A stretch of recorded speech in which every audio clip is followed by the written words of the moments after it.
Everyone,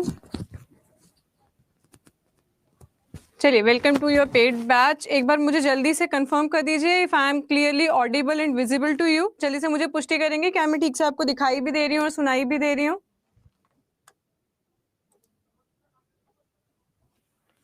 all well, okay, done.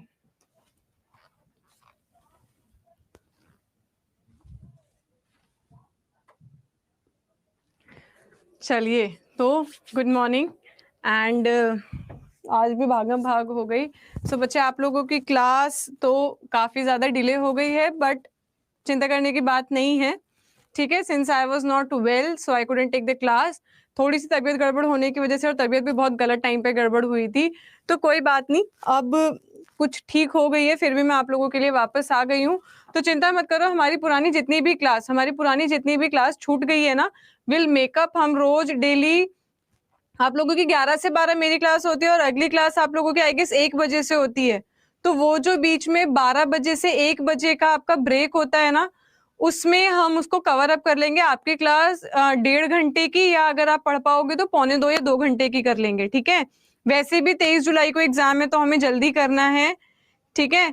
तो उसकी चिंता मत करो। रिकॉर्डेड नहीं आ रहा है बच्चे, अभी मैंने एक ही दिन क्लास ली थी, उसके बाद आई वाज अनअवेलेबल। तो एक बार मैं टीम से बात कर लूंगी, ठीक है। बैकएंड पे देख लूंगी कि आईटी में क्या प्रॉब्लम आ रही है, रिकॉर्डेड क्यों अवेलेबल नहीं है। बाकी चिंता मत करो, हम शुरू करते हैं। अब बिना आपस में बात किए, ma'am also we want recorded classes. Yes बच्चा, रिकॉर्डेड आप लोगों को मिलेगी, रिकॉर्डेड भी मिलेगी। I talk to the team, और पुरानी जो रिकॉर्डेड क्लास थी वो भी मिल जाएगी, और आज की भी हम करते हैं, ठीक है। चलिए, बीच में थोड़े से आप लोगों के डाउट्स लेने थे, इसलिए मैंने बात की थी। Without wasting the time, we are already very late. हम क्लास स्टार्ट करते हैं, ठीक है। हम क्लास को स्टार्ट कर लेते हैं, उसके बाद बीच बीच में देखते रहेंगे आप लोगों का क्या कहना है।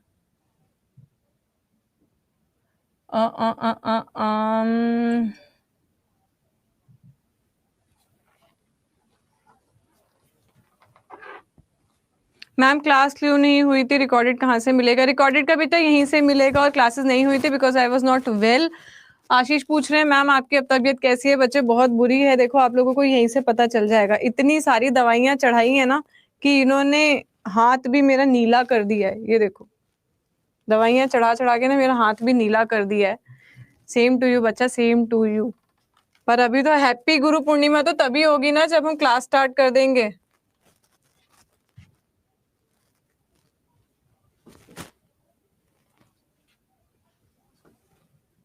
चलो, अब थोड़ी देर के लिए मैं चैट ऑफ कर रही हूँ, वो सब बाद में देखा जाएगा क्या हुआ। So once again welcome to my class. This is your science faculty Shalini from Bihar Adda 24/7। और इस बैच के अंदर हमें कंप्लीट करनी है अपनी पूरी साइंस इंक्लूडिंग बायोलॉजी, आपका अपना जीव विज्ञान, रसायन विज्ञान और आपकी भौतिकी यानी कि फिजिक्स, तीनों को कवर अप करने के लिए मैंने आप लोगों को एक स्टडी प्लान दिया था, जिसके अंदर मैंने बताया था कि पहले हम लोग क्या करेंगे, कि पहले हम लोग बायोलॉजी करेंगे, ठीक है। मैं थोड़ी देर के लिए चैट ऑफ कर रही हूँ। तो पहले हम लोग बायोलॉजी करेंगे, मैंने आप लोगों से बात की थी, और बायोलॉजी करने के बाद फिर हम लोग फिजिक्स और केमिस्ट्री पे बढ़ेंगे। बट क्योंकि अब आप लोगों का एग्जाम 23 को ही है सीजीएल वालों का, और आप लोग उसके अंदर भी अपीयर करने वाले हैं, है ना, वो भी एग्जाम दोगे, तो what I have a new idea for you is कि शाम को 6 बजे, ठीक है, शाम को 6 बजे डेली मैं बायोलॉजी की थ्योरी क्लास यूट्यूब के ऊपर ले रही हूँ। तो आप लोगों को क्या करना है, वो रिकॉर्डेड भी सेव्ड हो जाती है। अगर आप लोगों की उस टाइम पे क्लास है तो नो वरीज, कोई बात नहीं, वो रिकॉर्डेड सेव हो जाती है, बाद में देख सकते हो। और कोई भी डाउट होता है तो यहाँ पेड क्लास के अंदर मुझसे पूछ सकते हो। तो फॉर द टाइम बीइंग, अभी के लिए हम ऐसा करते हैं कि आप अपनी बायोलॉजी वहां से पढ़ो थ्योरी, ठीक है। उसमें जितना भी एक्स्ट्रा बचा होगा वो मैं आप लोगों को यहाँ बता दूंगी। तो अभी आप क्या करो, अभी आप लोग वहां पे पढ़ो, और यहाँ अभी फिलहाल मुझे क्वेश्चन टू क्वेश्चन कराने हैं, तो मैं बिल्कुल सीधे उस तरीके से आप लोगों को पढ़ाने वाली हूँ जो सीधे क्वेश्चंस पूछे जाएंगे। और पहले मैं यहाँ पे केमिस्ट्री कर रही हूँ, ताकि उधर आप लोगों की बायो होती रहे और इधर आप लोगों की वो होती रहे, केमिस्ट्री होती रहे, ठीक है। जब ये दोनों चीजें कवर हो जाएंगी तो लास्ट में फिर हम अपना फिजिक्स करके खत्म कर लेंगे, क्योंकि फिजिक्स के क्वेश्चन कम आते हैं तो उसे हम सबसे लास्ट में करेंगे, ठीक है। नीलम चिंता मत करो, यहाँ पे थ्योरी एमसीक्यू दोनों होगा, और बिल्कुल थ्योरी आप लोगों की इतनी टू द पॉइंट है ना कि आपको टाइम वेस्टेज नहीं लगेगा, ठीक है। चलिए वापस आते हैं। तो अभी आज जो मैं आप लोगों का शुरू करने वाली हूँ दैट इज योर केमिस्ट्री, यानी कि आप लोगों का अपना रसायन विज्ञान। देखो यहाँ केमिस्ट्री की बिल्कुल अगर मैं इंट्रोडक्शन की बात करूं तो इसके इंट्रोडक्शन से ही आप लोगों से कुछ क्वेश्चन पूछ लिए जाते हैं। आज मैं चैट ऑफ नहीं कर रही हूँ, रीजन बीइंग कि कुछ बहुत दिनों बाद क्लास हुई है तो आप लोग के जो डाउट्स हैं वो भी मैं ले सकूं। अदरवाइज कल से जो भी क्लास होगी उसमें जब मैं पढ़ाऊंगी उस टाइम पे मैं चैट ऑफ कर दूंगी। बीच बीच में आप लोगों को 5 से 10 मिनट का टाइम दिया जाएगा ताकि आप लोगों के डाउट्स लिए जा सके। ठीक है, चलिए केमिस्ट्री की अगर मैं बात करूं तो केमिस्ट्री जो है ये एक इजिप्ट वर्ड से बना हुआ है जिसका मतलब था कीमिया। ठीक है, कीमिया, या फिर इसकी स्पेलिंग को मॉडिफाई करके इस तरीके से भी लिखा जाता है, बट ओरिजिनल स्पेलिंग जो है वो है कीमिया। ये कीमिया शब्द आया, आप सभी लोग जानते होंगे, इजिप्ट में एक बहुत बड़ी नदी बहती है जिसे हम नील नदी कहते हैं, नील रिवर। ठीक है, उसके आसपास बहुत सारी, ऑल दो ब्लैक सॉइल जो है वो आप लोगों की एक्सप्लोजन वाले एरियाज में मिलती है, बट हमें नील रिवर से भी कुछ ब्लैक सॉइल्स मिली थी और उसके अंदर बहुत सारे एलिमेंट्स थे। और उस टाइम पे हम उसे ब्लैक सॉइल के नाम से नहीं जानते थे, उस टाइम पे उस मिट्टी को, उस काले रंग की मिट्टी को क्या नाम दिया गया था? कीमिया नाम दिया गया था। बाद में उसे चेंज कर दिया ब्लैक सॉइल, बट कीमिया, और उसके अंदर देखा गया बहुत सारे आपके तत्व थे, बहुत सारे कंपाउंड्स थे, तो वहीं से ये शब्द निकल के आया है। और जिस कीमिया का मतलब क्या था? रसायन, यानी कि आपके केमिकल्स, और फिर इसी केमिकल, इसी कीमिया शब्द का इस्तेमाल करते हुए आपकी साइंस की, आपके विज्ञान की एक शाखा बनी जिसे कहा गया केमिस्ट्री, यानी कि रासायनिक विज्ञान। अब देखो यहाँ से क्वेश्चन कौन सा आएगा। सबसे पहला क्वेश्चन जो आप लोगों से यहाँ से पूछा जा सकता है वो हमेशा हम हर सब्जेक्ट के अंदर पूछते हैं। ठीक है बेटा, क्लास मिस नहीं हुई, आज पहली क्लास ही है, आज पहली क्लास है, अब आपको रिकॉर्डेड मिल जाएंगी। तो सबसे पहला क्वेश्चन जो आपके एग्जाम के लिए जरूरी है वो ये है कि आप लोगों से ये पूछ लिया जाता है, who is the father of chemistry? Who is the father of chemistry, यानी कि रसायन विज्ञान के जनक कौन है, यानी कि रसायन विज्ञान के जनक कौन है। तो जब रसायन विज्ञान के जनक पूछा जाएगा तो यहाँ पे आप बता देंगे रसायन विज्ञान के जनक कौन है? Antony Lavoisier. क्या नाम है इनका? Antony Lavoisier.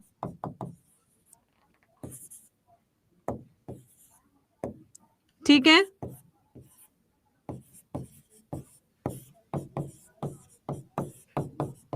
Antony Lavoisier. अब एंटनी लेवोसियर के बारे में आपको 3 और बातें याद रखनी है। पहली बात तो यही थी कि केमिस्ट्री के जो फादर है, यानी कि आपके रसायन विज्ञान के जो जनक है वो एंटनी लेवोसियर को बोला जाता है। यहां से इन्हीं से 3 सवाल और पूछ लिए जाते हैं आपसे, और वो 3 सवाल क्या है?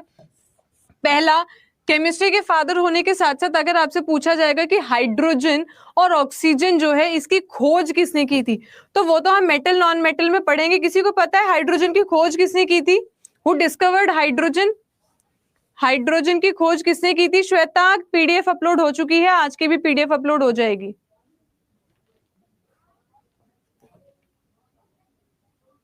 ठीक है, कैवेंडिश ने। हाइड्रोजन की खोज किसने की थी? हाइड्रोजन की खोज कैवेंडिश ने की थी, नहीं प्रिस्टले ने नहीं की थी, उन्होंने ऑक्सीजन की थी। कैवेंडिश ने हाइड्रोजन की खोज की थी, लेकिन जब उन्होंने हाइड्रोजन की खोज करी तो वो हाइड्रोजन को हाइड्रोजन नाम नहीं दे पाए थे। उसको हाइड्रोजन, इसको हाइड्रोजन नाम किसने दिया था? एंटनी लेवोसियर ने दिया था। तो अगर हाइड्रोजन और ऑक्सीजन की बात की जाए तो हाइड्रोजन और ऑक्सीजन के खोजकर्ता तो कोई और हैं, लेकिन अगर इन्हें नाम देने की बात की जाए तो इनको नाम किसने दिया था? एंटनी लेवोसियर ने दिया था। रंजन, प्रीवियस कोई क्लास हुई नहीं है, एक इंट्रोडक्टरी क्लास हुई थी, बस एक ही क्लास हुई है, तो आप लोगों को उसके रिकॉर्डेड सेशन की जरूरत नहीं है। आज के आप लोगों को रिकॉर्डेड सेशन मिल जाएंगे, आज और आज की बाद की क्लास के रिकॉर्डेड सेशन मिल जाएंगे। ठीक है, दूसरा क्वेश्चन जो एंटनी लेवोसियर से पूछा जाता है वो ये पूछा जाता है कि आप लोग जानते होंगे केमिस्ट्री के, यानी कि मैंने आप लोगों को बताया रसायन विज्ञान और आधुनिक रसायन विज्ञान अगर पूछा जाएगा ना, मॉडर्न केमिस्ट्री भी अगर पूछते हैं तो मॉडर्न केमिस्ट्री के भी फादर कौन है? एंटनी लेवोसियर ही है।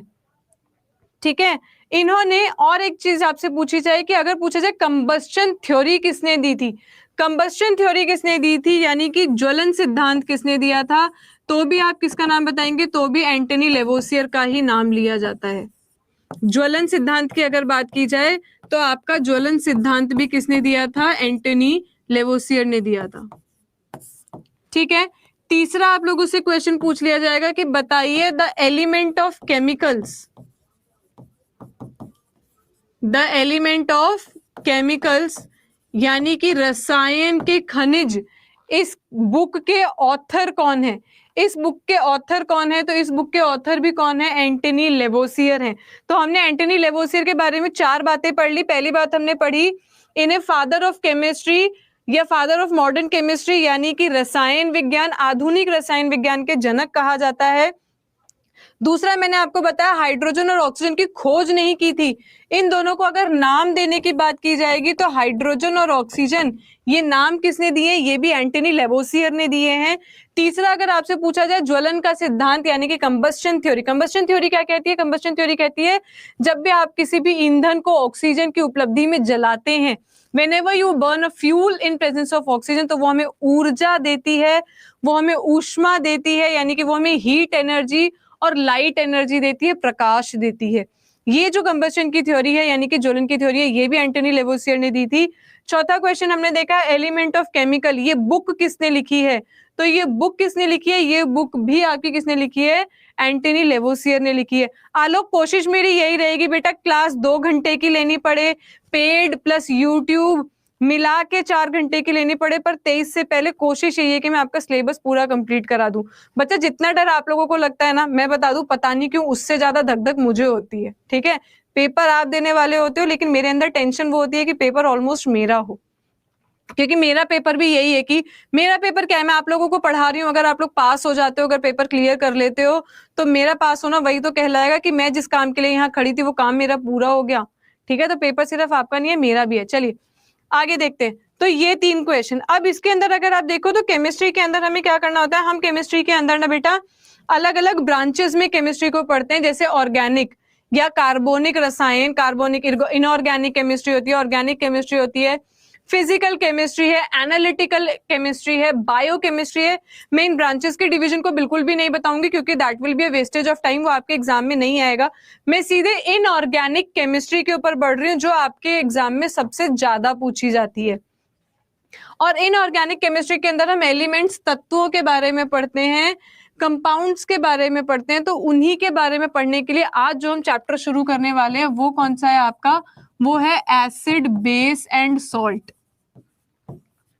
ठीक है, आज जो हम चैप्टर शुरू करेंगे वो कौन सा है आपका? एसिड, बेस एंड सॉल्ट, यानी कि अम्ल, क्षार और लवण।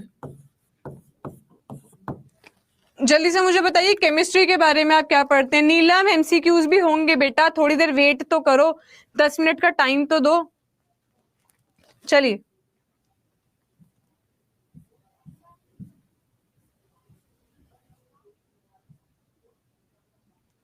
देखो, केमिस्ट्री की अगर मैं बात करूं ना, तो केमिस्ट्री के अंदर क्या होता है, केमिस्ट्री के बारे में बताने वाले बहुत सारे साइंटिस्ट थे।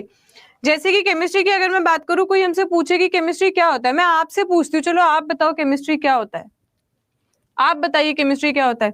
तो आप लोगों से जब मैं पूछूंगी ना, तो मुझे यही सवाल देखने को मिलते हैं कि केमिस्ट्री क्या होती है, अम्ल क्या होता है। तो अम्ल में हम बताते हैं क्या कि अम्ल जो है ऐसी चीज जो सार है, खट्टी है, वो अम्ल है। जो ब्लू लिटमस को रेड कर दे वो अम्ल है। ठीक है, ये सब बेटा ये डेफिनेशन नहीं है, ये क्या है, ये उसकी प्रॉपर्टीज हैं। ये तो हम उसकी प्रॉपर्टीज के बारे में बात कर रहे हैं, हम उसके कैरेक्टरिस्टिक्स के बारे में बात कर रहे हैं। अगर मैं बाय डेफिनेशन जाऊं कि ये एसिड क्या होता है, तो एसिड के बारे में सबसे पहले एक अर्हीनियस नाम के साइंटिस्ट थे। ठीक है, एक अर्हीनियस नाम के साइंटिस्ट थे, उन्होंने ये बताया था कोई भी एक कंपाउंड अगर मैं उसको पानी के अंदर मिलाती हूँ और पानी के अंदर मिलाने के बाद वो मुझे H+ आयंस देता है, H+ आयंस देता है, तो उसको क्या कह दिया जाएगा? ऐसे कंपाउंड को कह दिया जाएगा एसिड। कहने का मतलब क्या था इनका? नहीं, कहने का मतलब क्या था? कहने का मतलब इनका ये था, आराम से सुनिएगा। मान लीजिए मेरे पास एक लिक्विड था, ठीक है, मेरे पास इसके अंदर एक लिक्विड था, और इस लिक्विड के अंदर जैसे ही मैंने क्या मिलाया, जैसे ही इसके अंदर मैंने वाटर मिलाया, जैसे ही मैंने इसके अंदर बहुत सारा वाटर मिला दिया, तो वाटर मिलाते ही क्या हुआ, इसके अंदर जब हमने चेक किया तो इसके अंदर हाइड्रोजन के कुछ छोटे छोटे ऐसे गोल गोल से छोटे छोटे हाइड्रोजन के एटम्स मिले, और इनके ऊपर क्या था, इनके ऊपर पॉजिटिव चार्ज था। ऐसे एटम जिनके ऊपर आवेश हो, जिनके ऊपर चार्ज हो, उन्हें आयंस कहा जाता है। तो क्योंकि इसके ऊपर भी चार्ज है तो इसे भी हम आयन कहेंगे। और किस चीज का आयन? हाइड्रोजन का आयन। ये क्या है? हाइड्रोजन का आयन है। तो जब इस तरीके से हाइड्रोजन का आयन बन जाए तो इसका मतलब मेरे पास पहले से ग्लास के अंदर जो एक कंपाउंड था वो क्या था? एसिड था। यही मान लीजिए कि अगर इसी के अंदर पानी मिलाने के बाद, इसी के अंदर अगर पानी मिलाने के बाद मेरे को H+ की जगह OH दिखने लगता और इसके ऊपर नेगेटिव चार्ज होता, इसको हाइड्रोक्सिल आयन कहा जाता है।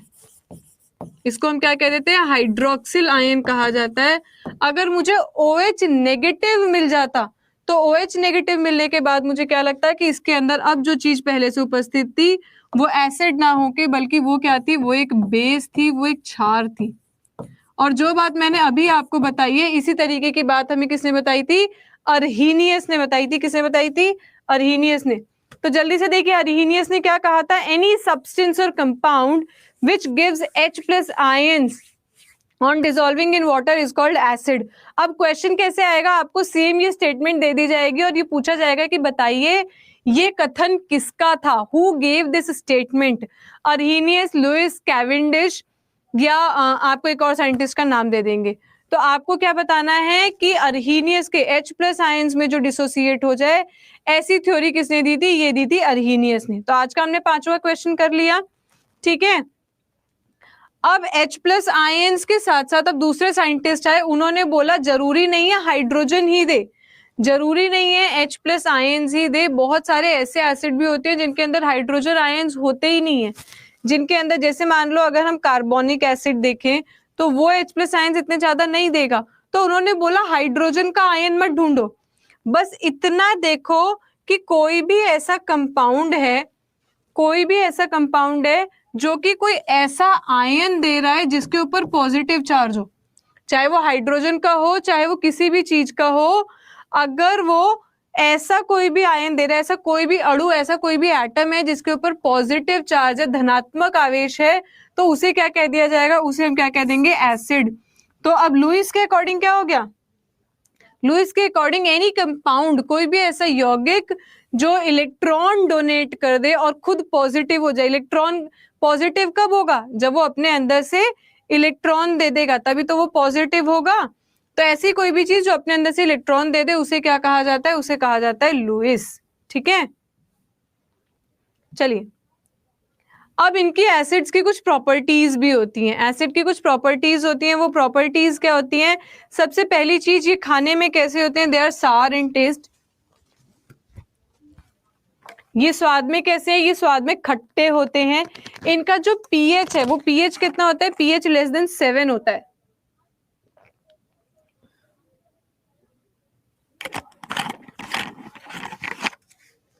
सुजीत पूछो क्या डाउट है? बच्चा पूछते रहो, मैं देख रही हूँ आप लोगों के डाउट्स भी। इनका जो पीएच है वो कितना होता है? वो 7 से कम होता है, 0 से 7 के बीच में होता है। अब देखिए पीएच से भी आप लोगों से कुछ क्वेश्चंस पूछ लिए जाते हैं। बच्चा ध्यान देते रहना, मैं एक भी सेंटेंस एक्स्ट्रा नहीं कहूंगी, सिर्फ वही बातें बता रही हूँ जो एग्जाम में पूछी जाएंगी, ठीक है। मैम क्लास लेट स्टार्ट हुआ। हाँ शशि क्लास लेट स्टार्ट हुआ था बेटा, कल से टाइम पे हो जाएगी, ठीक है, कल से टाइम पे हुआ करेगी। इनफैक्ट मैं तो 10 मिनट पहले ही आ जाती हूँ। चलिए, बट अभी तबीयत खराब की वजह से क्लास ही नहीं हो रही थी। अब देखो आपसे मैंने बताया कि एसिड क्या होता है, एसिड की हमने कुछ प्रॉपर्टीज देखी, और वो प्रॉपर्टी क्या देखी हमने? पहली बात कहा कि इट इज सार इन टेस्ट, ये स्वाद में खट्टा होता है। दूसरा मैंने कहा इसका पीएच <7 है, ठीक है, इसका पीएच <7 है। तो पीएच से देखो क्या क्या क्वेश्चन पूछे जाते हैं। पीएच क्या होता है? मान लो अभी मैंने आपको बताया था किसी भी कंटेनर के अंदर मान लो कोई भी कंपाउंड है, कोई यौगिक है, एक पीएच मीटर नाम का एक इंस्ट्रूमेंट आता है कुछ इस तरीके का। इसको जब आप इसके अंदर डिप करोगे ना तो यहाँ पे आप कुछ नंबर लिखा हुआ देखोगे जैसे कि 2। तो अगर नंबर आपका, अगर वो नंबर आपका 0 से 7 के बीच में आ रहा है, अगर नंबर आपका 0 से 7 के बीच में आता है तो इसका मतलब कि ग्लास के अंदर जो यौगिक था वो क्या था? वो एक अम्ल था, वो एक एसिड था, ठीक है। और अगर नंबर 7 से ज्यादा आता है और 14 से कम आता है, तो इसका मतलब क्या था, वो बेस है, वो क्षार है। और अगर एग्जैक्ट 7 आ जाता है तो इसका मतलब वो यौगिक कैसा है, वो यौगिक न्यूट्रल है, उदासीन है।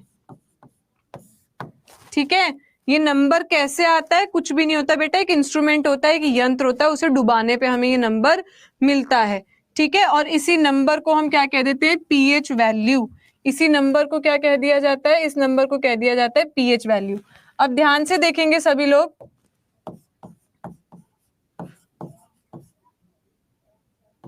इस नंबर को कहा जाता है पीएच वैल्यू। अब देखो 0 से 5 क्यों दिख रहा है, फिर कहाँ 5 है बेटा, 7 ही लिखा हुआ है। अब देखो पीएच, पहली बात ये, पीएच की फुल फॉर्म क्या होती है मैडम, तो पीएच की फुल फॉर्म होती है पोटेंस हाइड्रोजन।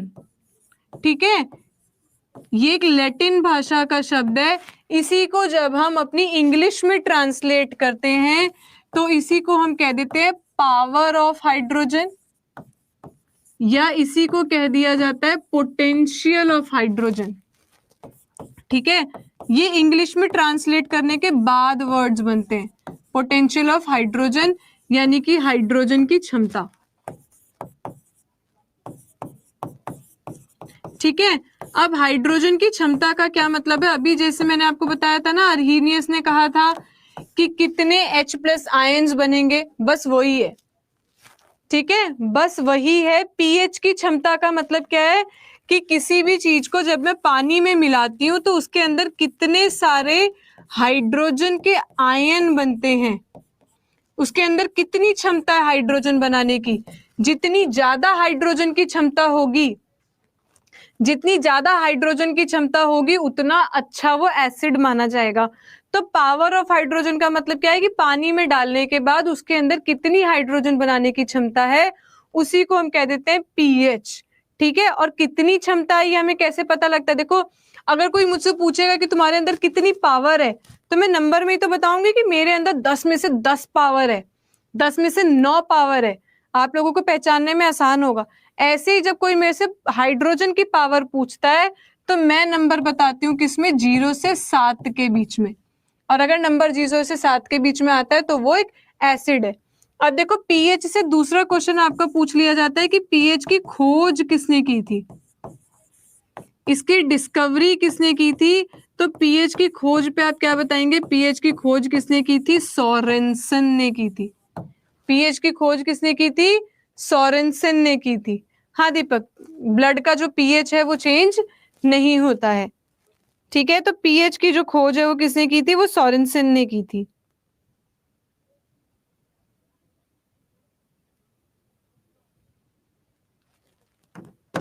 चलिए तो वापस आते हैं।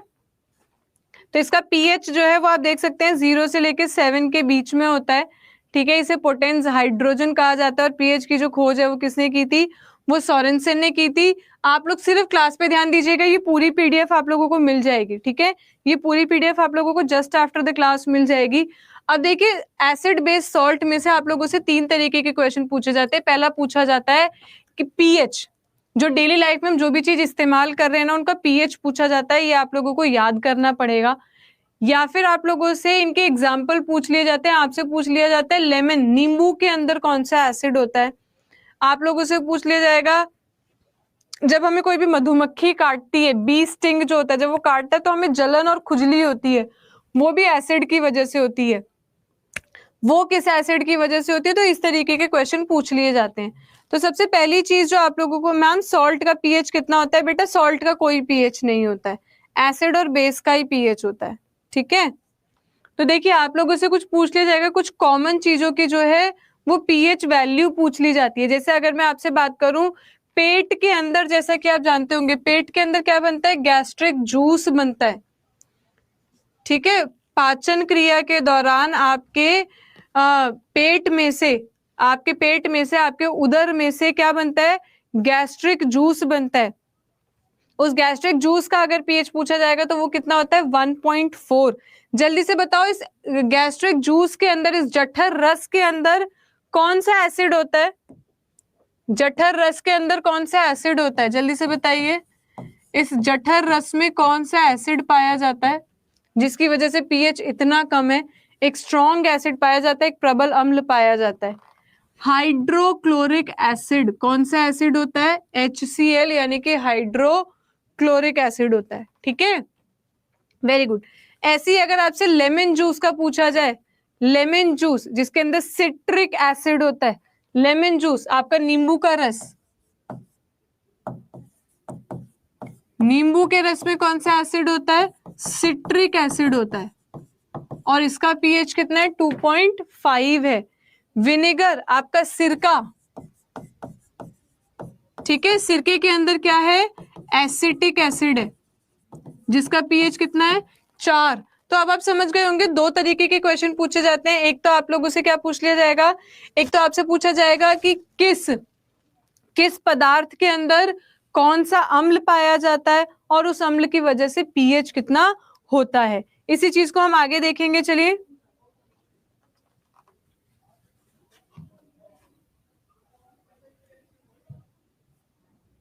ठीक है।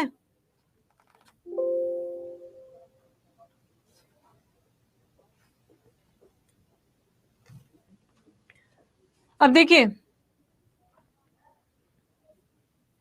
इसके बारे में हम पढ़ेंगे अभी किसके अंदर कौन सा एसिड होता है, यही तो आपका मेन क्वेश्चन ही है एग्जाम का। फिलहाल इट टर्न्स ब्लू लिटमस। इसकी और भी कुछ प्रॉपर्टीज थी। पहली प्रॉपर्टी हमने देखी कि ये खट्टा होता है, दूसरा हमने देखा इसका पीएच 0 से 7 के बीच में होता है, और उस पीएच की फुल फॉर्म होती है पोटेंस हाइड्रोजन। पीएच की खोज किसने की थी? सोरेनसन ने की थी। तीसरी प्रॉपर्टी क्या है? ये ब्लू लिटमस को रेड में कन्वर्ट कर देता है। ये क्या करता है? ये ब्लू लिटमस को रेड में कन्वर्ट कर देता है। ठीक है, acid turns blue litmus to red. अब ये लिटमस क्या बोला है? देखो, लिटमस जो है ना, ये आपका एक प्राकृतिक यानी कि एक नेचुरल चीज है।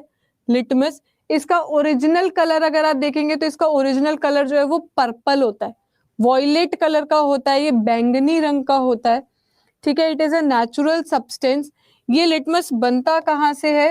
देखो, फिलहाल मैं बता रही हूँ आपको किसके बारे में? लिटमस के बारे में, जो कि एक नेचुरल सब्सटेंस है। ठीक है, यानी कि ये क्या है? ये एक प्राकृतिक पदार्थ है जिसका अगर मैं नेचुरल कलर देखूं, अगर इसका नेचुरल कलर पूछ लिया जाए कि इसका नेचुरली कौन सा कलर होता है, तो इसका रंग कैसा होता है? इसका रंग होता है पर्पल, यानी कि बैगनी। ठीक है, फिर अब इसका हम क्या बनाते हैं? इसका हम कागज बना लेते हैं। ठीक है, इसको हम क्या बना लेते हैं? इसको कागज में कन्वर्ट कर लेते हैं, और वो कागज बनाने के लिए आपको पता है कागज बनाने के लिए क्या चाहिए होता है? हमें शर्करा चाहिए होती है, बहुत सारा पॉलीसेक्राइड चाहिए होता है। ठीक है, वो पॉलीसेक्राइड, वो शर्करा किससे मिलेगी? वो शर्करा एक जीव जंतु से मिलती है जिसे कहा जाता है लाइकन। ये लिचन नहीं है बेटा, इसे लाइकन बोलेंगे। ठीक है, ये क्या है? लाइकन। अब लाइकन क्या होता है? देखो, लाइकन क्या होता है, आप लोगों ने कभी अगर आप लोग हिल स्टेशन पे जाओ, स्पेशली अगर आप अरुणाचल प्रदेश की तरफ जाएंगे ना, तो आप देखेंगे कि आपने काई देखी है, पेड़ों के ऊपर कई बार काई लग जाती है, वो हरे रंग की होती है। ठीक है, वो हरे रंग की होती है। लेकिन अगर आप हिल स्टेशन पे जाएंगे ना, जहाँ पॉल्यूशन बहुत ही कम है, वहां आप देखेंगे कि पेड़ों के ऊपर क्या है? वहां देखेंगे पेड़ों के ऊपर ना सफेद रंग की काई जैसी लगी होती है। सफेद सफेद सी पूरी छाल ना सफेद हुई रहेगी।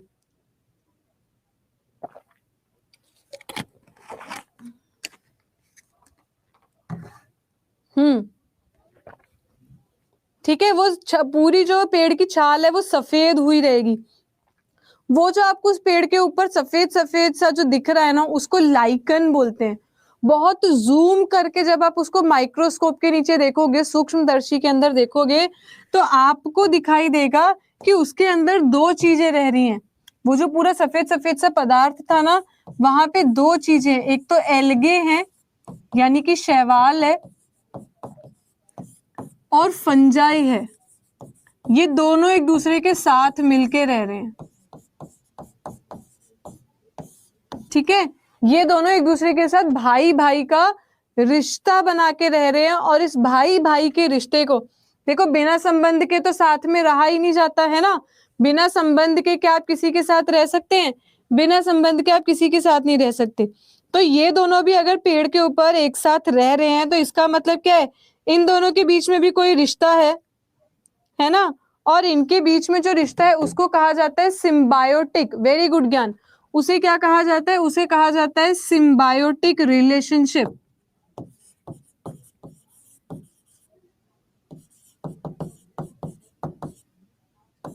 इनके बीच में कैसा रिश्ता है? सिम्बायोटिक रिलेशन है, यानी कि सहजीवन। सिम्बायोटिक को क्या कहा जाता है? ये एक साथ रहते हैं और एक दूसरे को क्या करते हैं? एक दूसरे को रहने में मदद करते हैं। ठीक है, एक दूसरे को रहने में मदद करते हैं। कैसे? जो ये एल्गे है, ये एल्गे फोटोसिंथेसिस कर सकता है, प्रकाश संश्लेषण की क्रिया करके खाना बनाता है। ठीक है, ये क्या करता है? ये खाना बनाता है। और जब ये खाना बनाता है तो उसको ब्रेक डाउन करने में और रहने की जगह कौन देता है? फंजाई। तो एल्गे से फंजाई को क्या मदद मिल रही है कि एल्गे इसे क्या दे रहा है? खाना बना बना के दे रहा है कि लो तुम खाना खा लो। ठीक है, और फंजाई क्या कर रहा है? फंजाई उस खाने को ब्रेक डाउन कर रहा है, उसको तोड़ रहा है, उसको और इजी यानी कि छोटे छोटे टुकड़ों में तोड़ दे रहा है ताकि शैवाल उसे डाइजेस्ट कर सके, और उसे रहने की जगह दे रहा है, उसे शेल्टर प्रोवाइड कर रहा है। ठीक है, इस तरीके से एक दोनों की मदद करके रहते हैं, और जब एक दूसरे की मदद करके हम साथ में जीवन व्यतीत करते हैं उसी को कहा जाता है सिम्बायोटिक रिलेशनशिप, जैसे हमारे मम्मी पापा हैं। ठीक है, चलिए, तो ये यहां से मिलता है। अब इनके बारे में, एल्गे और फंजाई के बारे में जब हम वर्गीकरण करेंगे ना तब आपको और बताया जाएगा। ये थैलोफाइटा होते हैं। ठीक है, थैलोफाइटा क्या होता है? थैलोफाइटा वो होता है जिसमें हम स्टेम, रूट, लीव्स इनको जो है अलग अलग नहीं बता सकते। वो पेड़ जिनमें जड़, तना, उनकी पत्तियां अलग अलग दिखाई नहीं देती हैं उन्हें थैलोफाइटा कहा जाता है। ये हम वर्गीकरण के अंदर और डिटेल में करेंगे। ठीक है, फिलहाल हम बात कर रहे थे, वापस आते हैं अपने एसिड्स पे। तो इसके अंदर हमने देखा था ये ब्लू लिटमस को रेड में कन्वर्ट कर देता है। लिटमस के बारे में मैंने आपको सारी बात बता दी कि ये लाइकन से मिलता है जो कि सिम्बायोटिक एसोसिएशन में रहते हैं, यानी कि सहजीवी संघ बना के रहते हैं। और लिटमस जो है ये एक पॉल्यूशन इंडिकेटर भी है। पॉल्यूशन इंडिकेटर क्यों है? मैंने अभी आपको बताया कि जब आप यहाँ, आपको ये लाइकन देखने को नहीं मिलेगा।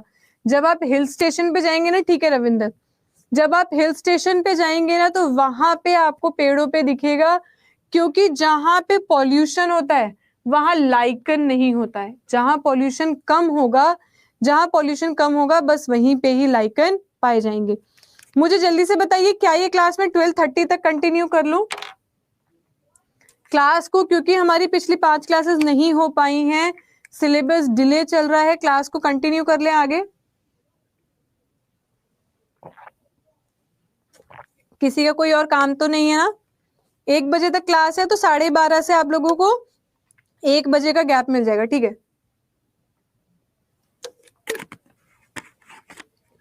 एक बार मैं स्टूडियो के बारे में इन्फॉर्म कर देती हूँ। Just wait for the 5 minutes, तब तक आप लोग क्वेश्चन अटेम्प्ट करके देख लो।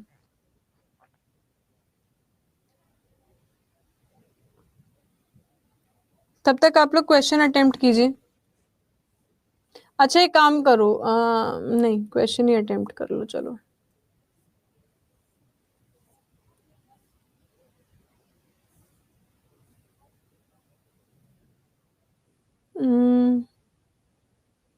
हाँ, मेरे आने के बाद आप लोग इसका जवाब देंगे मुझे, आंसुओं में कौन सा एसिड पाया जाता है। ठीक है बेटा, 12:30 बजे तक कर रही हूँ मैं क्लास। 5 मिनट का वेट कीजिए, लेट मी इन्फॉर्म, ताकि स्टूडियो मिल जाए।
जी हाँ, आज सेकंड क्लास है, ठीक है, आज सेकंड क्लास है। पिक्रिक एसिड नहीं होता है, picric acid is wrong answer. Sialic acid होता है, आंखों के अंदर सियलिक एसिड होता है। The correct answer is sialic acid, ठीक है। अब सुन लो, कुछ चीजें मैं कंफर्म कर देती हूँ। आज ये सेकंड क्लास है, एक क्लास में केवल इंट्रोडक्शन हुआ था, उसके बाद क्योंकि मेरी तबीयत खराब थी, हम पिछले 5 दिन में कोई क्लास नहीं कर पाए। आज आप लोगों की मेन थ्योरी क्लास चालू हुई है और कल से आप लोगों के शेड्यूल में भी दिखाने लगेगा। कल से ऑफिशियली आपकी ये क्लास 1.5 घंटे की हो जाएगी, यानी कि 11 से 12:30 की हो जाएगी, ताकि जो पीछे की क्लास छूटी है वो भी हम कर सकें। और आगे क्योंकि सीजीएल मेंस का पेपर 23 तारीख को आने वाला है, तो बच्चे उसमें बैठने वाले हैं, इसीलिए हम उसको भी कवर अप कर लें, ठीक है। दूसरी शिकायत जो आ रही है रिकॉर्डेड क्लास की, रिकॉर्डेड का भी मैंने वहां पे इन्फॉर्म कर दिया है, पिछली भी रिकॉर्डेड हो जाएगी, ठीक है, पिछली भी रिकॉर्डेड हो जाएगी और आज की भी आपको रिकॉर्डेड मिल जाएगी। सर एक बार ना कोमल क्लास है आपकी, कोमल मैम से बात कर लो, वो आपको दूसरा स्टूडियो बता देंगे।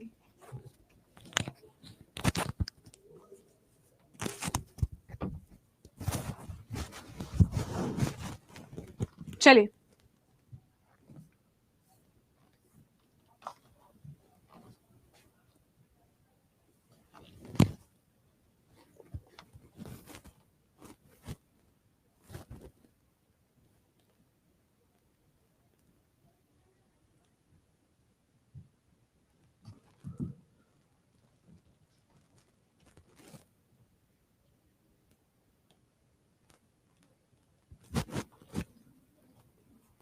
चलिए, अच्छा ठीक है बच्चे, चलिए एक काम करते हैं, शहनवाज आपके कमेंट्स पे भी ध्यान दिया जा रहा है, या 12 से 2 कर दो क्लास टाइम। नहीं बच्चे, आप लोगों की क्लास तो होती है, आप लोगों ने देखा होगा बेटा, आप लोगों का तो पूरा शेड्यूल है, बीच में आप 12 से 1 खाली हो, इसलिए मैं 12:30 बजे तक कर रही थी। हाँ, आज से मैथ्स और रीजनिंग भी स्टार्ट है, आज से आप लोगों का मैथ्स और रीजनिंग भी स्टार्ट है, और क्लास मुझे अभी एंड करनी पड़ेगी। कल से आप लोगों की ये क्लास ना मैं ऑफिशियली 1.5 घंटे की कर दूंगी। कल से आप लोगों की क्लास 11 से 12:30 होगी, ठीक है। कल से आप लोगों की जो क्लास है वो 11 से 12:30 होगी। पीडीएफ इसकी मैं अभी अपलोड कर दूंगी, पीडीएफ आप लोगों की अपलोड कर दी जाएगी। बाकी आप लोगों की कल से क्लास 11 से 12 होगी, ठीक है। चलिए अभी यहीं पे खत्म करते हैं। Good luck everyone, take care, all the very very best. 6 बजे वाले यूट्यूब की क्लास देखते रहो ताकि आप लोगों की तैयारी कंटिन्यूएशन में रहे, ठीक है। चलिए, ऑल द बेस्ट, बाय।